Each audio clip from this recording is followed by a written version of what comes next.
All right, tonight I got Mr. Alex Poole, big time predator hunter. He's a winner of the Eastern big time predator hunt, and I'm glad to have him on here to talk about all the good things in the predator world. Well, thanks for having me, man. I appreciate it. Yeah, no problem, man. Yeah, so I had a list of guests I wanted to have when I first started this thing. Your name was up there in the top, so I was like, got to have him on. Um, I see you all the time on Facebook, man, posting pictures with your kids, man. I think that's awesome. Yeah, I mean, that's kind of how my whole hunting career has evolved. It's all about my kids and my fiance now. I very rarely tote a gun anymore. Predator hunting, deer hunting, turkey hunting, whatever it is. But I mean, it's kind of selfish of me too because I get more out of watching them do it than if I were to kill a Boone and Crockett buck or whatever the case. So Yeah. Um, it's I'm living my dream right now. I've got my kids that love hunting and as much as I do. We're actually getting ready to take my 10-year-old to Idaho on a turkey slash wolf slash bear hunt in Oh May. man. And it's I'm not even planning on buying a license. I'm gonna go out there and just let him and Sahara, my fiance, shoot and I can't wait. I mean, I couldn't be any more excited if I was going out there myself. Just for myself. So That's awesome, man. Yeah, that's one of the topics I want to talk about. You've been a big advocate for getting kids into hunting, especially on the shooting perspective. So, yeah, man, I'm super excited to talk about you, man. Thank you. Um, can you can you tell us kind of how you got started into the predator hunting world? well, when I was 15, I bought I think it was a Cass Creek, and that might not be the exact name of the brand, but just a little handheld Yep. e-call that had 5 or 6 presets on it. It had a couple rabbits, a gray fox, and maybe a coyote howl or something on there. And took it to the farm that I grew up hunting and uh, turned on gray fox and called in a gray the very first stand. And ever since then, I was hooked. Ended up, buying $100 lights, which at the time was like crazy that I'm buying a flashlight that costs $150. I'm like, man, I can't believe that I'm, spending this much money on a flashlight. And Yeah. ended up evolving into night vision and then thermal with Kyle Krickenberger and Benton Bowman and JT Terry, Todd McCormick, and we all, we hit it just right. In Virginia, we were the first ones that really Yep. started the night thing, Yep. and kind of, not toot my own horn, but we were the first ones that really in the country that I know of that were using tripods, standing up in the middle of a field, calling coyotes at night, and um, and I think that's why we had such early success and prolonged success with tournaments and everything else is because we were some of the first ones to do it, and kind of perfected our game, while others were trying to figure it out, and 100%. ever since we started killing them in Virginia, we've traveled the country and hunted tournaments and just kind of evolved from there. And um, now I've taken my family out. Uh, my 10-year-old's killed 40 or 41 coyotes now at night, and my 4-year-old he killed his first fox calling this year, and I seen that. it's and he that's all they want to do. If they're not hunting or fishing, they're playing hunting and fishing in the living room or talking about wanting to go. And it's I'm just blessed that my family, especially my fiance, she goes with me and is right by my side for all of it. So Yeah. like I said, I'm living my dream right now. That's so awesome, man. There's so many similarities to things I've said in the past year and a half to my wife. Same thing. Um, we are living as parents we are living in the good old days right now, getting to do it with our kids. And I know you still have young kids, younger kids, um, but yeah, so for me, man, I had reached out to you, and you may not remember this, but I had reached out to you several years ago. Yeah. Yep. Um, and I was like, hey, man, I was like, we're struggling. I was like, we're hunting every night. I said, can you give us some, pointers on what to do, what not to do? And man, you were very transparent. So I just wanted to personally thank you for that. And some of the things that you told us, I still carry with me today every time we go out at night, and it still holds true. Yeah. Um, the predator game is a little different now than it was 10 years ago, um, especially 15, 20 years ago. Yeah.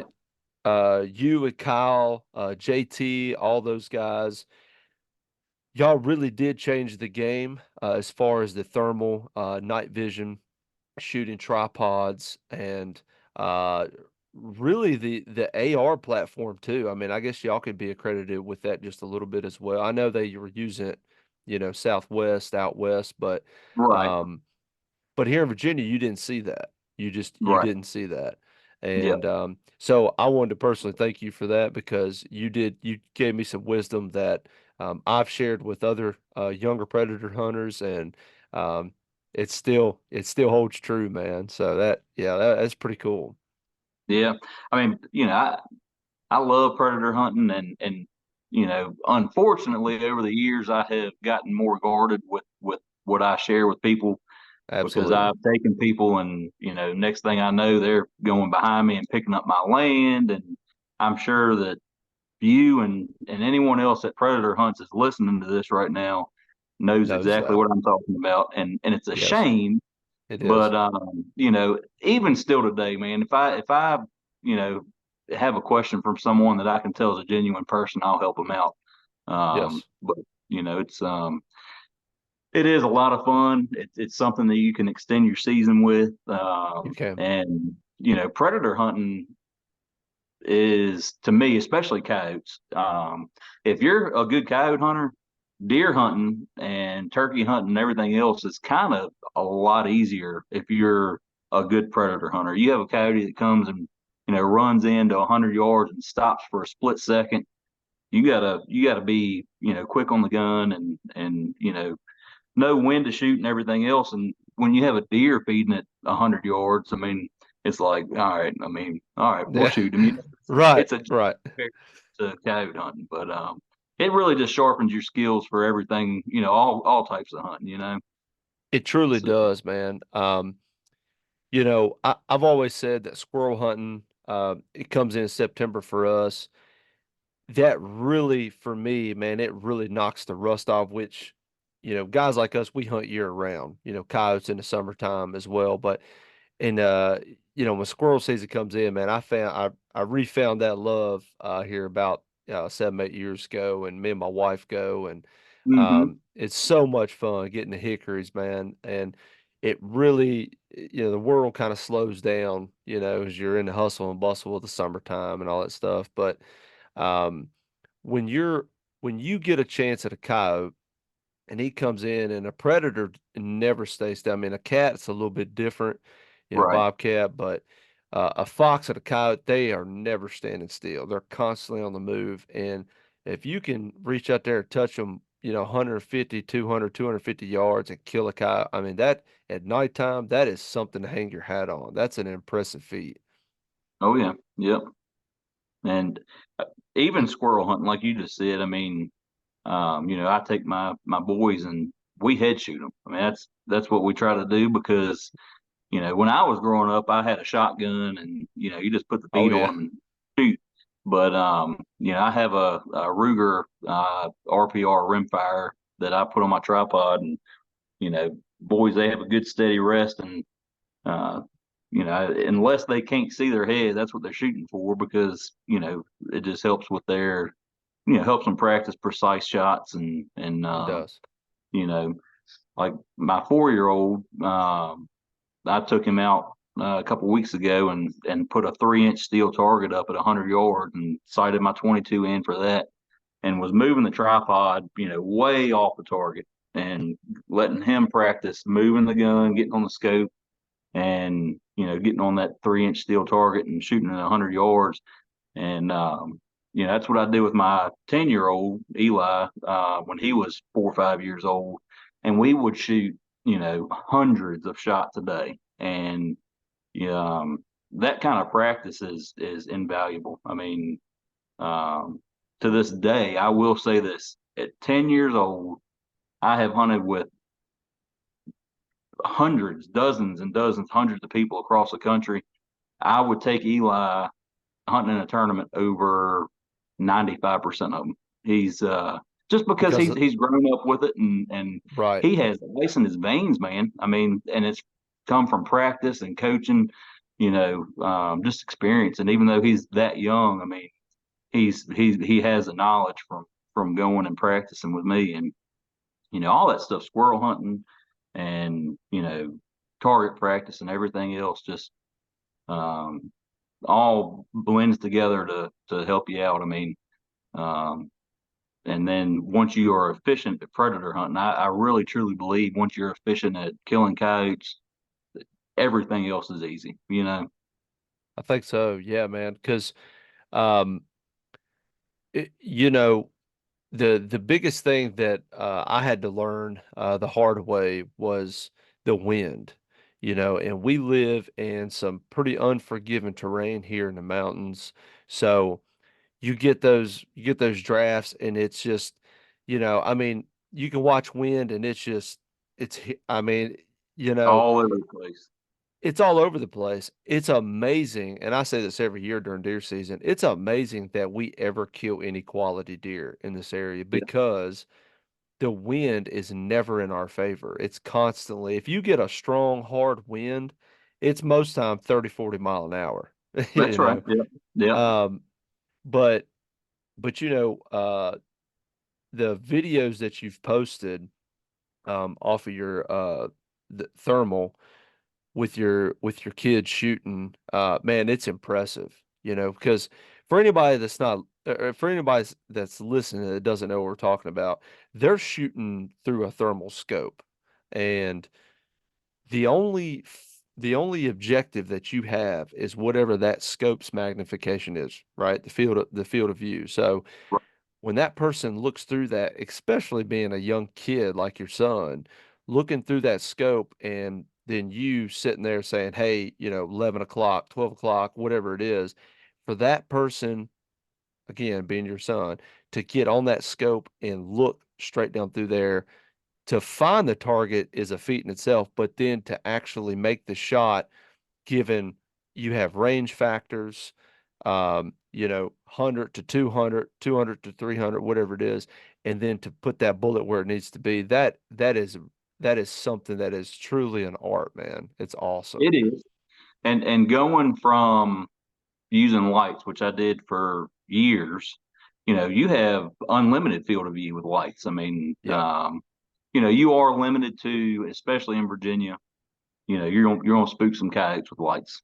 Actually, absolutely. you're gonna spook a whole lot of coyotes with lights. A lot of coyotes. Yeah, Yes, but it's we when we were using lights, we were killing grays and bobcats for the most part, and you can see everything, And then when we first started using night vision and thermal, it was a huge learning curve because you have gone from seeing everything to seeing just this little tight little ball, and seeing something in your scanner, and then getting right on it with your gun.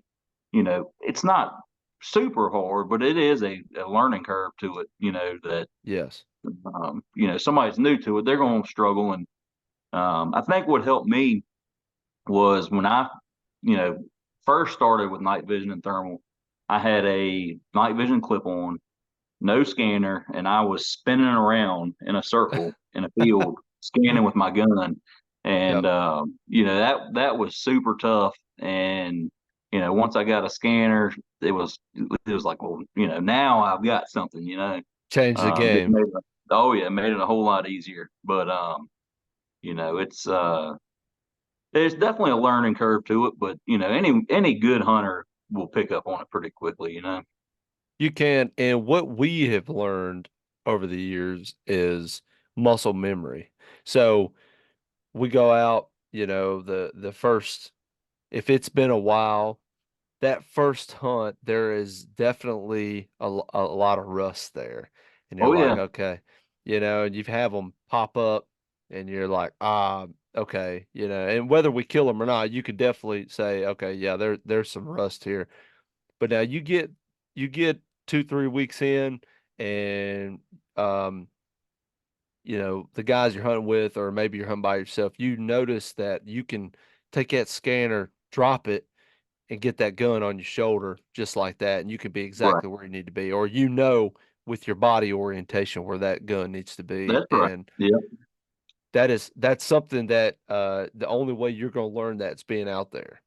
yep, yep. And to give you a little perspective, I've been predator hunting a lot over the last, I guess, 4 years, ever since Eli's really gotten into it. And when we go in Virginia, I'm not shooting. I've got a scanner, and that's it. He's on the gun. Sahara's on the gun, and I've hunted some, the Eastern and Carolina Classic, and normally the first coyote that I've killed in a year or two is during those tournaments. And I Right. get, butterflies and a little shaky on the first ones that are coming in because I haven't shot a coyote in, a year or two. Because when I go, I mean, they're shooting. And Yep. as a matter of fact, we hunted some tournaments this year. We called in a double. Me and Eli were hunting a tournament with Sahara, and I think Sahara was, maybe she fell asleep in the Suburban or something, but called into, and I told him, I said, I'm gonna shoot on your shot, and we doubled up. He shot, I shot, and killed both of them.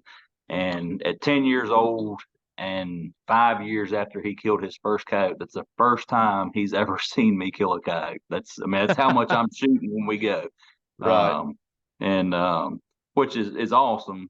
And but you're right though. I mean, even going with him, he'll kill 10 in a year, and then I hunt a tournament, and I hadn't been on a gun, and Yep. um, it's definitely some rust there. I mean, For it's sure. something that you gotta work it, and I get right back in the groove pretty quick. But those Yeah. first couple coyotes that come in, there's Yeah.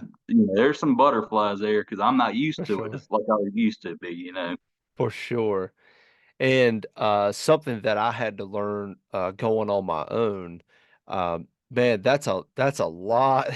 There's a lot going on when you're standing there by yourself. Oh yeah, you've got the scanner, you've got the remote, you've got the gun, and I'll be honest, going by myself, I think that it made me a better partner because I can I can work, and most time I'm the call guy most time when we go out. So, I'm running the call, and in my head, whatever sequence is running in my head, I'm constantly thinking, what's the next move?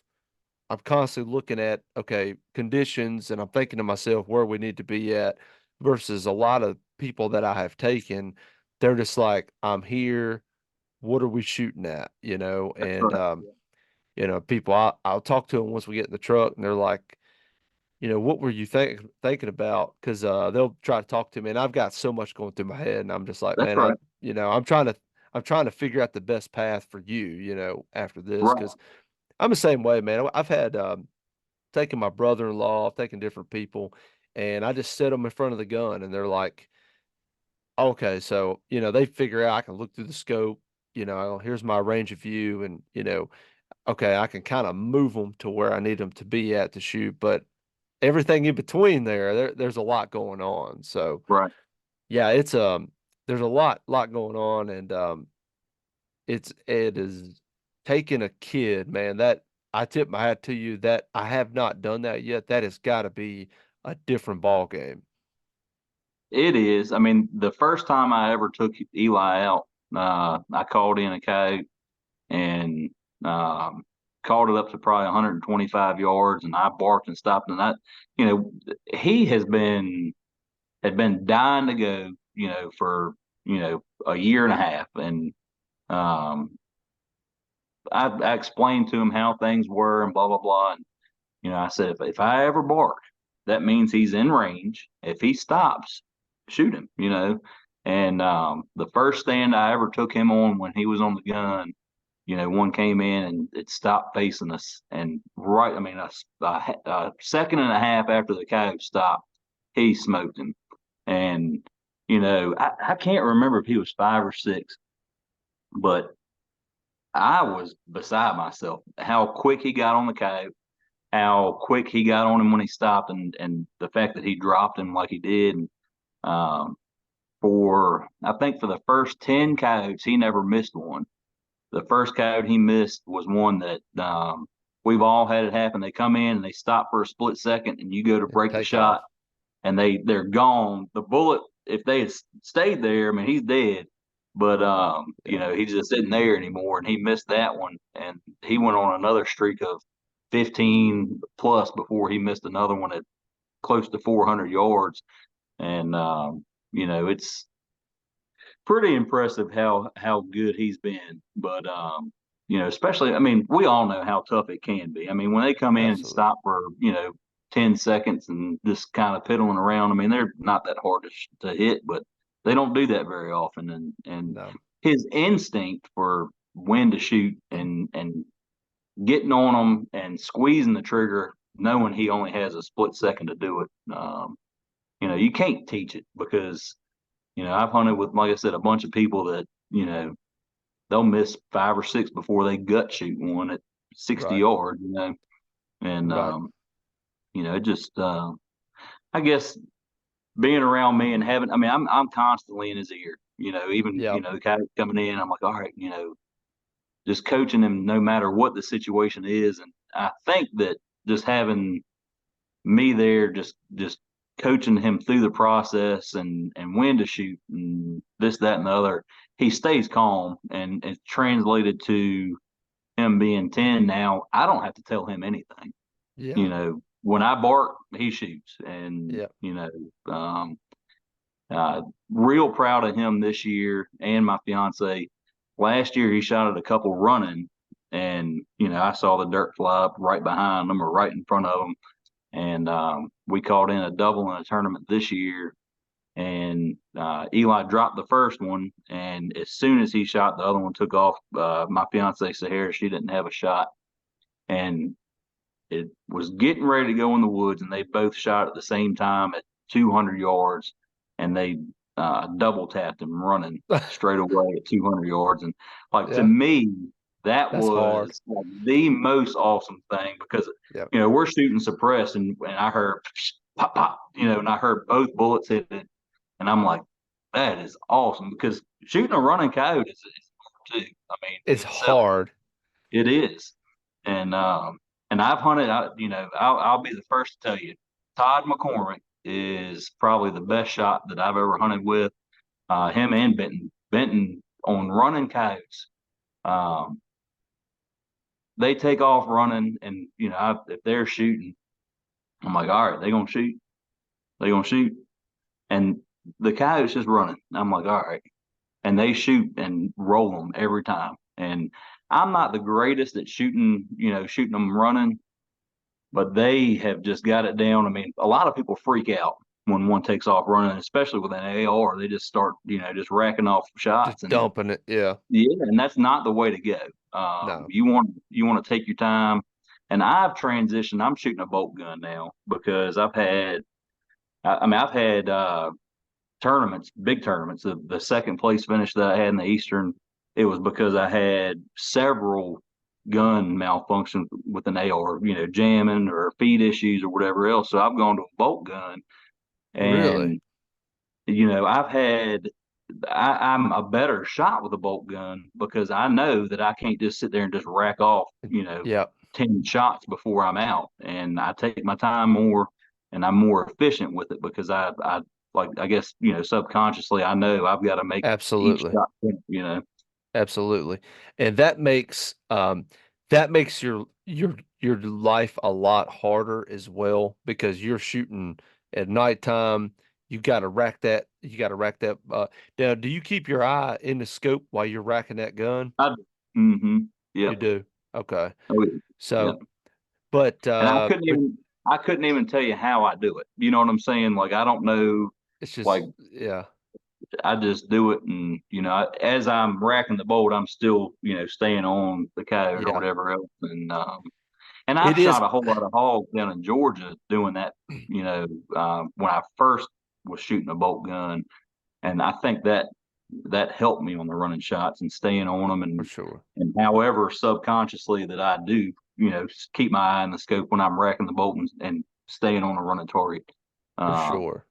but you know, it, I guided hog hunts for a year, and I know that myself and most of the people that I took when we're shooting AR-10s or AR-15s, I mean, it's just pop, pop, pop, pop, pop, pop, and I'm like, yeah, Lord, you're out of bullets. Like take your time a little bit, and it's easy for anybody to do. I mean, you just want It to, is. you got another follow-up shot, so you're going to put another one down there, but that's actually the exact wrong way to do it. You want to take your time. Time flies when the coyote's running off. You think that he's going to get away, but the best thing to do is to really take your time and calculate your lead. Follow through with your shot, but it just comes with experience. It does. And um, something that has amazed me about these electronics is when a coyote is running, something that in my head I have constantly thought about that image, there has to be a delay in that image by the time he's running. I For it to take it, interpret it, show it to me, there has to be a lag time, and I guess you have to know that gun. So, Right, that's right. or that electronic, because you have to put that bullet in a certain place when he's running. But you're right, man. There are people that are just they are very calm, and I've hunted with guys like that, and they're just and I'm sitting there ready to give him the whole magazine, Yep, and they wait. He's 175, and they crack one off, and he just rolls up, and they're yep, just like because they know their gun, and I would say that's that right. that means a lot. Understanding your equipment, understanding that Yep, gun, yep, in that situation, because a lot of people like myself, I'm one of those, you know, and I get him to come in, especially in harsh conditions, and we've struggled. You get one come in there and he's tiptoeing, and you're just like, I'm about to knock his head off, and then you miss, or like you said, he hitches up and then moves. When he starts gaining ground in your head, especially in tournament, you're like, I have to put a hole in him, and so that's you right. start thinking, Yep, accuracy by volume, and yep. it just doesn't work. Well, sometimes it does, but it's on the ninth or tenth shot. Sometimes, I mean, I've emptied my 10 round mag several times before I've killed, whatever I was Yeah, shooting at. yeah, Um, and there's like you said, there's so much to it. I mean, you have to figure out your optic. Um, you know, if you have a 3x base mag or a 4x base mag, you've got to know what that translates to at 100 yards, right, 200 yards, and it's all feel. I mean, you don't know right, exactly how far this coyote is, but right. you have to know, how fast your bullet's moving and all this stuff, and not like by the number, but in your scope with the round that you're shooting, how big he looks in the scope and how far away he is. Just it's all a feel thing. I shot a 223 for a couple years, and as far as runners go, I would shoot a lot of them. The 223, for my experience, was not enough bullet to anchor them right where they were, and that's why No, you know I went to a 6x68 and then a 6 Creedmoor, because I don't have time to track coyotes when I'm hunting a tournament. I want them to pile up right there. But it was a yeah, learning curve for running shots because the bullets moving at a different speed, and it took me a year to get used to that in itself. Just because I'm used to leading them with the 223, and now I'm going to a little bit slower bullet, a little bit faster bullet, whatever the case is, and Yep. just figuring that out. But And something else too, that I noticed with my gun is that barrel starts getting hot. You get down to that sixth, seventh round, fifth, sixth, seventh round, that bullet's gonna start moving on you. mm-hmm. I've sat out here and shot. You know, I'll give it 2 seconds between shots, just pow, pow, and just kind of shoot it like that. And you can watch that grouping, that barrel starts heating up, and that grouping just starts opening up, and that's something to, you know, especially on one like you're talking about, and he's opened up and he's getting out of there, and you're like, because especially if you're shooting a fox, like some of these guys, you get up there in Maryland, I mean, they're shooting foxes, dude. Shooting a fox running, dude, I mean, that's a miracle in itself. Yep, it's not much to aim at. There ain't much to aim at. Something else, man, I wanted to talk about was shooting suppressed. I know, I know y'all were some of the first people that I had seen um, that were actually putting cans on any of your guns. And do you think, well, let me ask you this. Why do you shoot suppressed? Well, the biggest reason for me is, when you're hunting 2, 3, 4 o'clock in the morning and you're 200 yards behind one of your landowners' houses, you don't want to be, shooting 2 or 3 times unsuppressed. I mean, Yes. I've hunted tournaments before we had suppressors and had a coyote still running away, and the people that I'm hunting with are shooting, and I'm like, stop shooting. Just stop. We've shot 6 times. We're right behind, Farmer Bob's house. They're gonna kick us out. They don't Yep. want somebody mag dumping 200 yards behind their house at 3 o'clock in the morning, waking them up. Yep. Um, and I will say, like, you know, it's not the movies. It's not silent. It's not like you're No. going to have three come in and you're going to shoot one, and the other two are going to keep coming every time. But I have had it to where, if we have a couple coyotes come in, if you shoot the furthest one away, they hear that bullet hit the coyote behind them, and that's louder than the gun going off, and they will come running right towards you. So if ever I have two coyotes that are coming in and they're both within range, I'm shooting the furthest one, because a lot of times they'll, relate that hit behind them being where the danger comes from, and they'll run straight up to 50 yards from you before they, kind of try to figure out what's going on after that. Um, Yep. it is an advantage. It's an advantage for several reasons, but the biggest thing, man, is just, I've had game wardens called and cops called for, shooting, quarter mile down the road, and not, we have permission and everything else. I just don't, especially if we're hunting a tournament. I'm not trying to lose hunting time because I have to sit here and explain to a game warden what we're doing.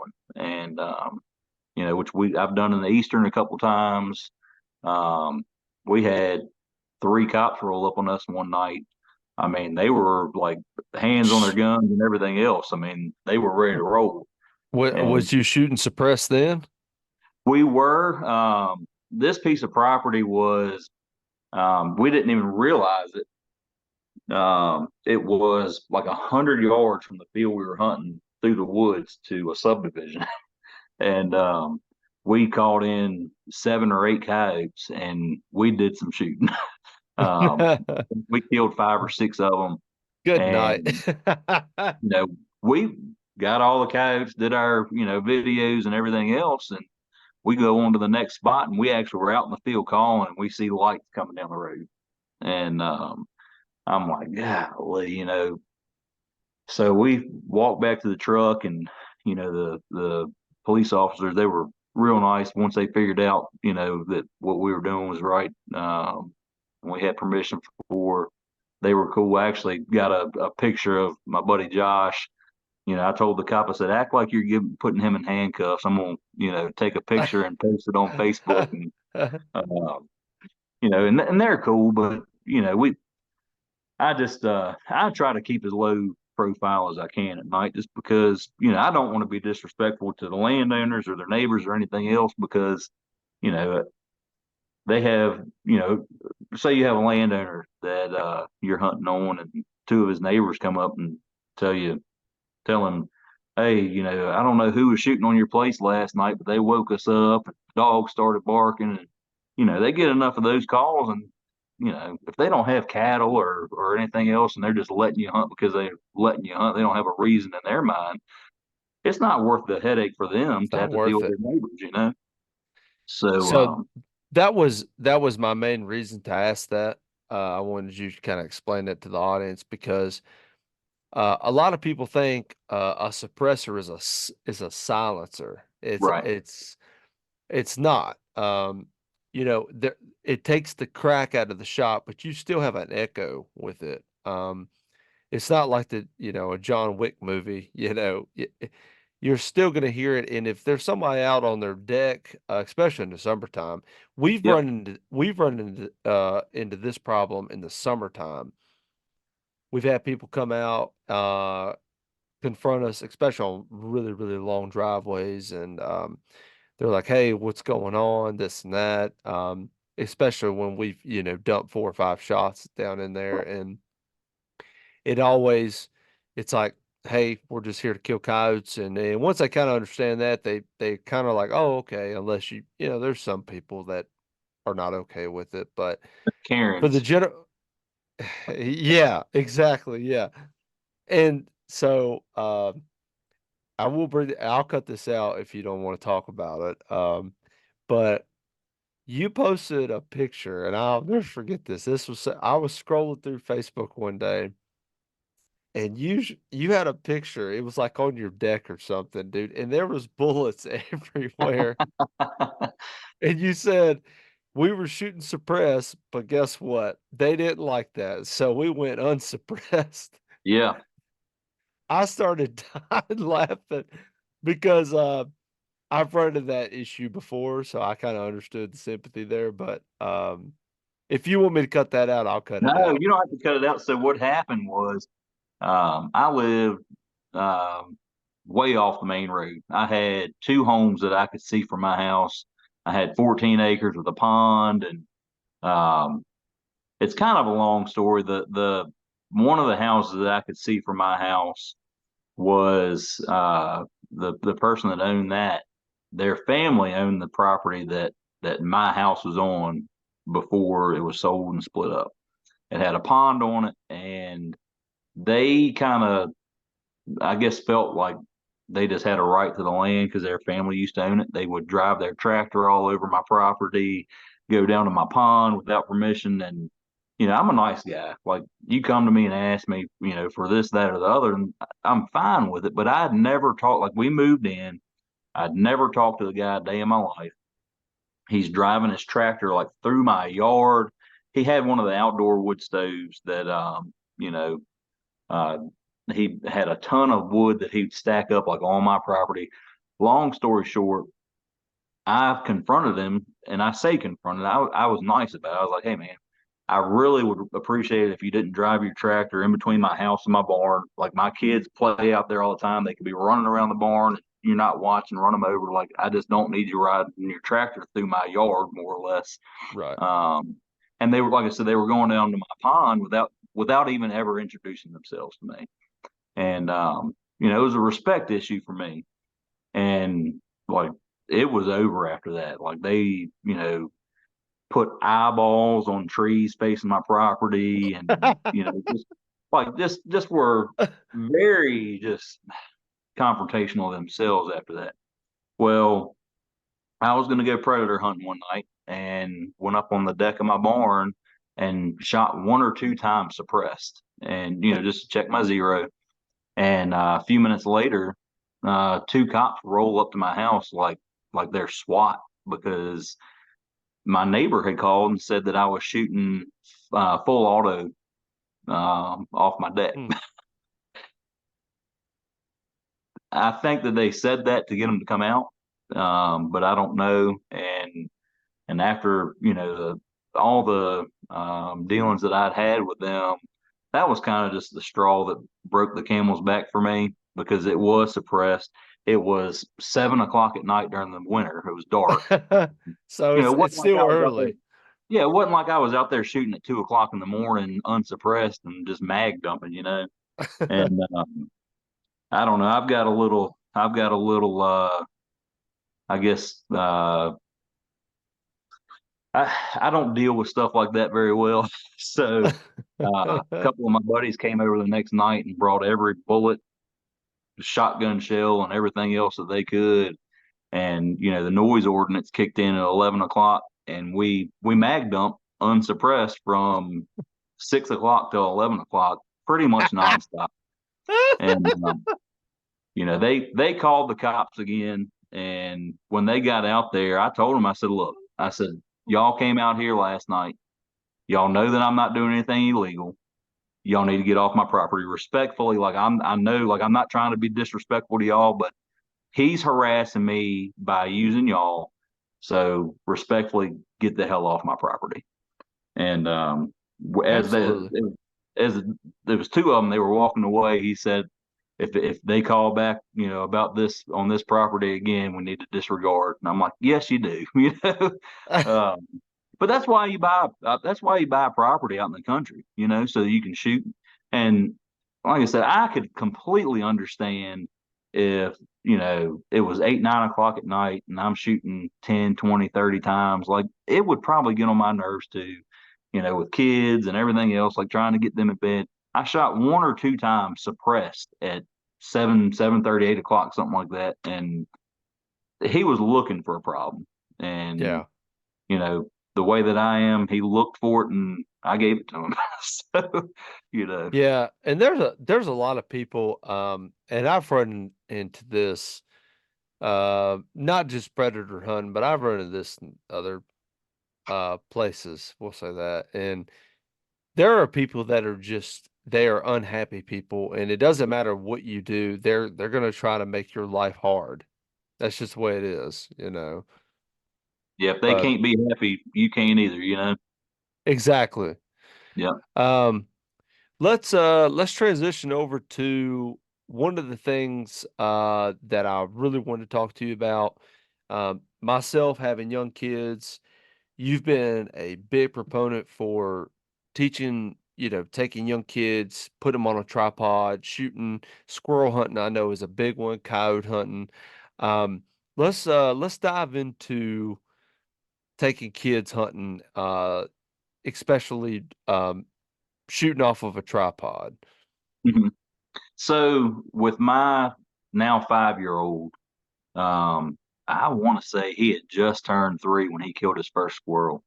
And, we had shot off the tripod quite a bit. He even with a light gun on a tripod, like it was hard for him to move the gun around and get where he needed to get to lock it down. So squirrel hunting, I would get the crosshairs real close to the squirrel. I mean, to where he just barely had to put a little bit of pressure back or forth on it. And he killed a bunch of squirrels like that. And then as it gets a little bit older, a little bit bigger, I'd put the squirrel in the scope but not even on it, and let him move the scope a little bit. And like I said, just this year, I mean, I'm pointing the gun at the sky and telling him, all right, you got that 3-inch steel target down there at 100 yards, get on it, lock. Or he still doesn't have the arm length to lock the head down. But Yeah. I'm like, all right, well, let me know when do you want me to lock the head down. So he'd get on it, and you can see him sitting there moving around, and he'd say, all right, lock your head down. So I'd lock it down, and then it's close enough to where he puts a little pressure on it and shoots. Um, Once he gets just a little bit more reach on his arm, he'll be doing all that, and yeah, I'm just flying by the seat of my pants with how I'm doing things. I mean, it's not like I Right. know what I'm doing, but that seems to have worked with them. And on top of that, just shooting 22s with the way ammo is right now. You pretty much have to shoot a 22 if you want to shoot a couple hundred rounds a day, and Exactly. so I've got a Ruger RPR rimfire 22 that it's got a pretty good trigger. It's pretty accurate, and I've got it right now. I have it sighted in at 100 yards, and we'll set it up at 100 on a 3-inch steel target, and just plink that thing for hours. And I you do that, and the biggest thing, man, that I can say is with all my kids, when an animal's coming in, it's easy to freak out, but I'm right there in their ear, like, all right, nope, calm down, calm down. All right, when he gets up to this gap, I'm gonna stop him, whether it's a deer, turkey, coyote, whatever, And I'm talking them through the whole process, so they're not, freaking out, not knowing what they're gonna do. I'm like, all right, well, I'm gonna, when he gets to this gap, I'm gonna stop him. And if it's a deer, and it stops, I'm like, all right, take your time, squeeze, squeeze, squeeze, squeeze. And I think that calms them down. And Eli, especially Eli, was like 100% natural. Um, at first, my 4 or 5 year old now, Jax, he was just pulling the trigger on an animal. He'd do it on a target. He'd sit there and squeeze on a target. But when he'd see that animal, it's like, oh, you got to shoot. Right. And just a little bit more coaching, like, oh, calm down. Now I want you to squeeze it. I want you the gun. I want the gun to surprise you when it goes off. And now he's right where Eli was. On top of I guess I started Jax a year before I started Eli. Eli was a year older when he first started doing all of this, but I kind of learned the system that I used with Eli, and I just already had it figured out with Jax. So he got a head start. Right. Because I mean Jax was 3 when he killed his first 3 deer, and I mean I put the deer in the scope, but the first deer he killed was 215, 225 yards. And, you know, anybody that's used a tripod knows that even if you lock it down dead on them at that range, I mean, there's still a whole lot of movement in the scope of that range. Absolutely. Um, Yes. So, Um, Let me ask you this, man. I haven't heard you say this yet, but do you think, for me as a dad, I'm thinking shooting suppressed for hearing protection for kids. Is that kind of your thought process there oh, too? it's huge. It is huge. I mean, not only like I'm deaf in my left ear, like pretty much.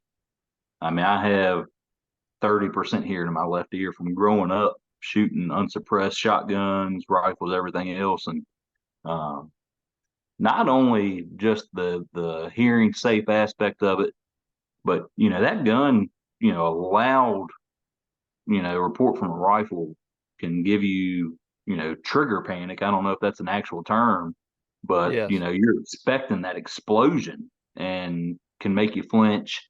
Um, but I really think it's huge. On top of being able to communicate without having hearing protection on.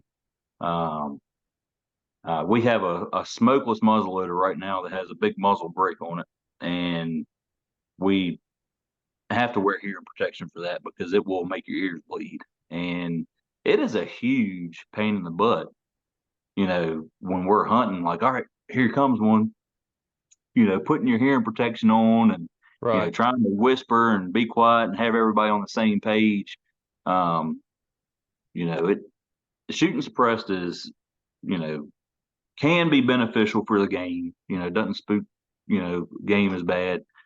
Definitely better for your hearing, better for communication. And like I said, I think that it really is a big deal. That loud rifle going off, I think can make kids flinch, Absolutely. just the noise. Absolutely. Absolutely. I had a guy, um, big, big turkey hunting buddy of mine. We did a lot of predator hunting too, but he took kids every year turkey hunting Hmm. and deer hunting. And he told me, he said that that initial crack off of a rifle, he said that will scare kids more than anything from Yep. shooting. He said Yep. it's not the kill in the game, it's not the cold. He said that initial crack of that shot. And so I've really, for me, ever since he told me that several years ago, I really started kind of thinking about it. And I was like, man, I was like, me having kids and everything, seeing your post, seeing other guys that are, shooting suppressed, I'm like, man, that to me, that's the way to go. But like with a muzzle loader, like what you're talking about, you can only suppress that so much, I Right. mean, Yep. it that's just the nature of the beast. It is. And like I said, my left ear is real bad from shooting for years and everything else. And last year was not in 2022 was the first year we had that muzzle loader. And I took Eli with it one day, and we climbed up into a ladder stand, and he got up and sat down and turned around and handed the gun, and I still hadn't gone under the shooting rail. And I was getting ready to duck underneath, and he said, Dad, stop, stop. Big buck, big buck. I hadn't even gotten into the stand yet. And I turn around and I see, I mean, it's actually, I don't know if you can see or not. It's just this 10 pointer right back up here. I That's got you. that's a, Okay. that's a deer he shot. But anyway, he sees it, and he's like, it's a nice buck. And I'm like, all right. I'm like, all right, if whenever you get a shot, take a shot. And I couldn't move. And he shot right beside my left ear with Oh that man. muzzle brake on. And it hurt, man. Like it hurt. And you know, I wish I have a hybrid suppressor, 45 caliber hybrid suppressor that I wish that I could run on that. I could. You got to get a special funnel and this, that, and the other to put powder in. Right. But that's the one thing about those smokeless muzzle loaders or any muzzle loader really. Like I wish that we could suppress them a little bit easier because of all the advantages. But like in my opinion, I think that it should be illegal to shoot unsuppressed because it's not like you're going to get away with murder because you have a suppressor. It still makes a crack, this, that, and the other. But hearing safe and respect for other people and respect for neighbors and everything else, like I think that it's kind of like a no-brainer. That let's try to quiet this down a little bit so we're not bothering people or blowing people's eardrums out.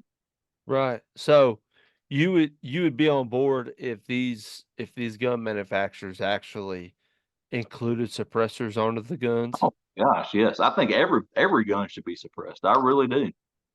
Um, it's so many reasons why.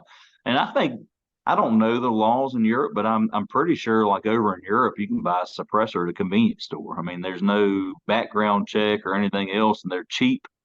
Um, It's a piece of metal. I don't right. I don't It is. it's a threaded piece of metal. I don't know why it's Yep. such a big deal. Yep. Well, I think it's perception more than anything that It everybody, is. sees the Yeah. movies and they're like, oh, well, you can go and shoot a building up and nobody will ever even know you're there. And Yeah. I mean, if you want to shoot a subsonic 22, maybe you're right, but you know, 98% of the ammo out there, I mean, is still fairly loud. It's just not Yeah. quiet. Yeah, 100%. So, can you walk us through somebody that's trying to say they want to put a suppressor on their rifle? How do you go about doing that? So the way that I've done it, what is John's last name? John Pierce.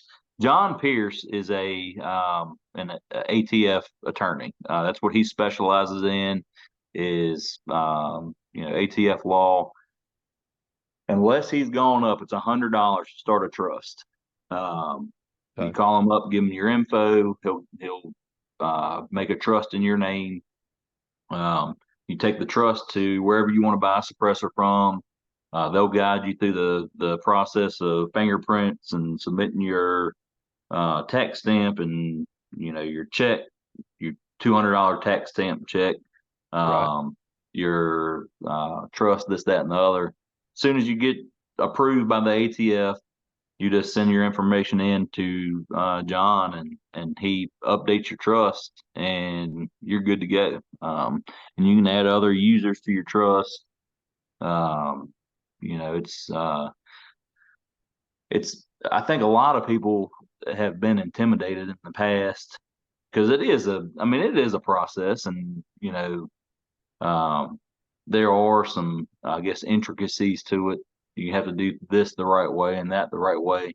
My biggest advice would be going to a dealer that does them all the time, because they're going to be able to tell you this is exactly how you do it. And you don't have to sit there and figure it out for yourself. You get the trust from John or whoever else, and go to a dealer that knows what they're doing, and you're good to go. And where can you find this fella at? He's online. I think he's out of Bristol, Virginia. But I know people, across several states that have used him. If you Google John Pierce ATF attorney, he'll pop up. And Gotcha. it's a flat rate fee for the life of your trust. It doesn't matter how many times you amend your trust. He does it for free. You pay the $100, and if it's gone up, it might be 125, $150 now, but I think it's still 100. But for the life of your trust, he will do, you can add anyone that you want as a responsible person that can possess and use your suppressor without you being there. You can add more suppressors to it. All that is at no extra charge after you pay the initial fee. And not only that, I've called him on several different issues, regarding gun laws or ATF laws or whatever else, and he's prompt in getting back to you, and is he's sharp. He will take time to explain things to you, and he's a good person to work with for sure. Awesome. Thank you for sharing that, man. I've had 4 million people ask me about that. This guy right here, as he's been shooting suppress for years. There you go. That's how you do it right there. Yep, yep. I'm Um, telling you, John is the man. I'll yeah. So, well, let me ask you this, man. Let's talk about competitive hunting, competition predator hunting. All right. If if you want me to clip some stuff out or you don't want me to ask anything, we'll clip that out. I won't tell you But anything I don't want people to know. do what? I said I won't say anything I don't want people to know. Okay. So, how does a man come in and say, "All right, I'm gonna spend, let's say, $100 on a tournament," comes in. How does a person go about doing that if he wants to go ahead and win a tournament in the wintertime? All right, so there are several factors that come into play when it comes to being competitive in tournaments, especially big tournaments. Um, and the first and foremost thing is you have to have the dirt. You have to have the dirt that has the coyotes on it that are dumb, that you can roll through and put numbers down. If they're not there, it doesn't matter how good of a caller, it doesn't matter how good of a shot you are. Um, you know, if they're not there and they're not stupid, and that's what you look for is dumb coyotes. And that's why, like, I've had people come behind me and try to pick up land that I've been hunting since August for a tournament. And I'm like, y'all hunt it. I mean, you might kill one on it, but it's going to take you 45 minutes to an hour if you get one, but y'all hunt it. You want dumb coyotes, you want a bunch of coyotes, first of all. If you don't have that, I mean, in these big tournaments with 150 to 250 teams, you don't have a prayer.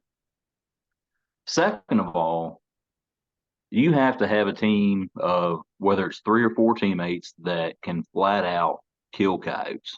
And if four come in, they're all going on the truck. Um, you got to be able to shoot. You've got to be able to work in sync with each other. You got to know what each other are going to do. Um, that's huge. you have to be able to call them in. Even dumb codes, tonight they might not be running coming into a rabbit. You might have to play vocals or, whatever the case is, and depending on the time of year, how far away they are, how they respond to, a howl or a duet or whatever else. Like you have to be able to read, you know, their reaction on how you're going to, play to them to get them to come in. Um, and then on top of that, you have to just straight up. Um, Absolutely. I can tell you right now, there's probably no one in the country that will than I will. I mean, I am running from the first stand to the last stand, whether it's to the truck, out to the stand, out to get a coat. I'm like, I'm exhausted by the end of the first night because, we're getting 4 or 5 more stands in than somebody that's just hustling, because um, and, like I said, on top of that, you just have to know codes. I mean, there's so much, um, there's so much. All right, I guess I'll put it to you like this. Eli plays baseball. He's 10 years old and he's pretty good. He's got a long way to go, but I have been teaching him high school level fundamentals since he was playing t-ball, more or less. And he's always excelled, and it's because I'm working on, high school level fundamentals with him. And um, so he's got a leg up just from what I'm teaching him. Well, I don't care how good you are at calling or shooting or hustling or the land you got. If you're missing one of those 4 things, you don't have a prayer, because there are, in every big tournament that I've hunted, there's 10 to 15 teams that have all 4 of those things. I mean, they can shoot, they hustle, they have the land, and they can call. And at that point, it comes down to, you know, you've had 4 or 5 coyotes come in. I mean, should have killed all 5 of them, but you killed 2. Does this happen or that happen? It comes down to efficiency. Um, and that is what separates, first from second. And it might be one coyote, that's, you got to have all 4 things, and then you have to run a perfect weekend. I mean, that's pretty much what it comes down to. Yeah. So let me ask you this, man. You got a tournament, you've got a tournament, you've scheduled off work, whatever it may be. You have a front come through. It's coming through Thursday night. I like to give these hypotheticals Yeah. to different people. Thursday night front comes through. It's raining. We're talking, let's talk dead of winter. Comes through, it's raining, it's foggy, this and that. What are you going to do on Friday and Saturday night? If it rains on Thursday, It's raining on Thursday. Turns out it's foggy on Friday. What are you going to do on Friday and Saturday night? fog doesn't bother me at all shooting thermal. And to be honest with you, I would much rather hunt the day after a front than the day before. Gotcha. Um, that's just my, and it's ask a bass fisherman which one's better, before it rains or after it rains. I mean, everybody Right. will have their opinion. Um, I would much rather, like, if I saw that it was going to rain Thursday night or Thursday and into Friday and then clear off, even if it is foggy Friday night and Saturday night, like, I'm excited because I know that, it rained all night Thursday night, and, the coyotes are going to be moving on Friday. I mean, they just are.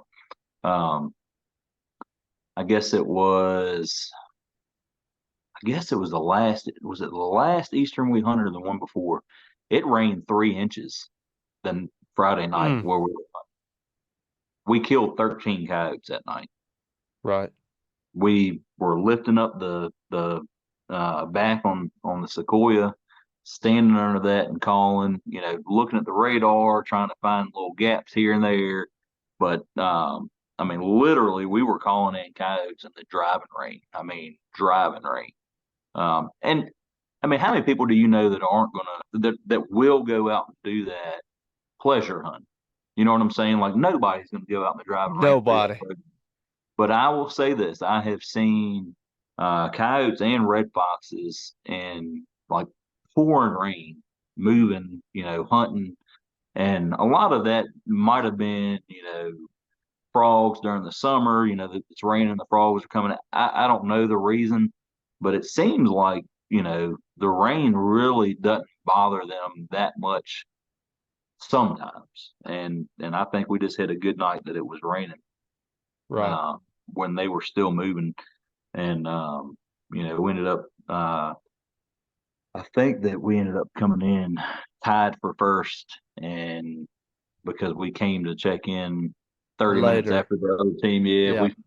we ended I up in seen second place. I remember seeing that. Yeah. Yeah, you talk about sick to your stomach, and That's I hard. missed That's tough. I missed a coyote at 100 yards 5 minutes before we left. Broadside 100 yards, and I don't know what happened. I broke. I mean, I've never broken a more perfect shot. Right behind his shoulder, he was standing still and just flat missed. And I mean, maybe that was my perception and I jerked the trigger, but that was the winning coyote and I missed him. But um, yeah, it's so as far as going back to the rain, I mean, uh, you know, as far as my experience goes, the higher the pressure, the better. You know, I don't like hunting nights that, clouds are moving in.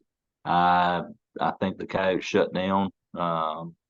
Around here. Another thing that you can look at too, if you look through your thermal and it just looks like real, just like monocolored. There's no contrast between trees and the Very ground, and true. Yep. like I mean, there's so many times I've been out pleasure hunting, and I'm like, hey, thermal looks like crap. We're gonna make two stands. If we don't call anything in, we're going home because I'm not wasting my time. I'm not gonna educate coyotes. Um, and I Yep. think that it has, that's pressure, humidity, dew point, all those factors come in together for, you know, how that thermal looks. And you know, those nights, I mean, I have literally hunted in Georgia all night before pleasure hunting, where, riding down the road, we're looking for hogs too, because all of our farmers want the hog shot. And you're looking out the window and it looks like the window is up because everything is so humid and just monocolored. I'm like, hey man, roll your window down. It is down. I'm like, oh crap, let's go Not home. good. Yep. So, Yep. and I'm sure there's something to that.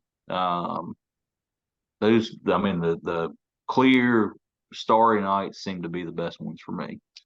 And after a front, not right before it. Right before it Absolutely. can be good, but I think right after a front is even better. Yep. That's what we've seen as well. Yep. Mm-hmm. But 30.0, 30.1 pressure somewhere in there has been like and on the upswing when it's coming up to that seems to be the best for me. Um, and I don't, I've sat here and contemplated, once that pressure starts dropping, coyotes will range a long ways, and I know you have they farms. will. They're going to be right Yep. here. This is where Yep. they should be. Well, if the pressure's dropping, are they going off and feeding? And that's why they're a mile and a half away, and they're not right there to call. You know, the pressure's dropping, they're going out to feed. Or is the pressure dropping and they're just sitting there listening to you call and Listening. not. Yep. So I don't know what the reason is. I just have theories, Yeah. But 100%. I've asked the same questions sitting there in turkey, deer hunting, doesn't matter. It's yep, like, are they, I mean, what are we, are they sitting there? Are they listening? Are they not here? But, um, but man, we're drawing down on time here. I appreciate you coming on, man. Thank you yeah, so man. much. Well, thanks for Um, having me. yeah, absolutely, man. I'd love to have you on again if you're okay with that. Yeah, absolutely. Yeah, just let me know. Um, there was a lot of knowledge. I got to go through video there, but there's a lot of knowledge you dropped in there, man. So I gotta go through and chop all that up and make it look good. So thank you so much for coming on, man. And no problem. I appreciate you having me.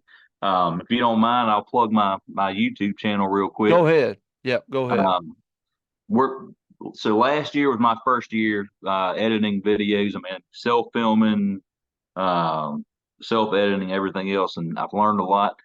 Um, the videos are definitely getting better. I've got better camera equipment and learning how to edit. But Outdoor Air, HEIR, is where everything is. And we have some pretty cool videos up already. Some good deer hunts and good turkey hunts, with some fishing and, odds and ends in there. This year, we've got several good turkey hunts and good deer hunts on top of dove hunting and fishing and everything else. I really feel like this year is going to be a year where I start, refining things and getting some better footage. Eli getting a Yep. little bit older. I don't have to coach him through everything. I can just tell him to do him, and I can worry about recording. Because Yeah. Yeah. uh, a lot of my videos are on a deer or on a turkey, and then they something, and then I'll get back on them, and I know it's not the greatest footage. And to be honest with you, I say in a lot of my videos, the footage is secondary for me. I want to make sure that they, harvest the animal. If I can get it on camera, then that's great. But like I said, I think this year is going to be the year that we get some really good footage, and getting better at producing and editing too. So y'all check it out, Outdoor Air. I appreciate it if y'all like and subscribe, and follow us on our adventures. Got Idaho coming up in May. We're going turkey hunt, hopefully bear hunt and wolf hunt, and do some trout fishing, and who knows what else while we're out there. It's just kind of, we're gonna see where the week takes us. So y'all stay tuned for that. Awesome. Awesome, man. Let me holler at you after this. I'm gonna stop recording and then I want to talk to you for a little bit. All right, sounds good, All right, man. Hey, thanks for coming on, bud. man. I appreciate you having me.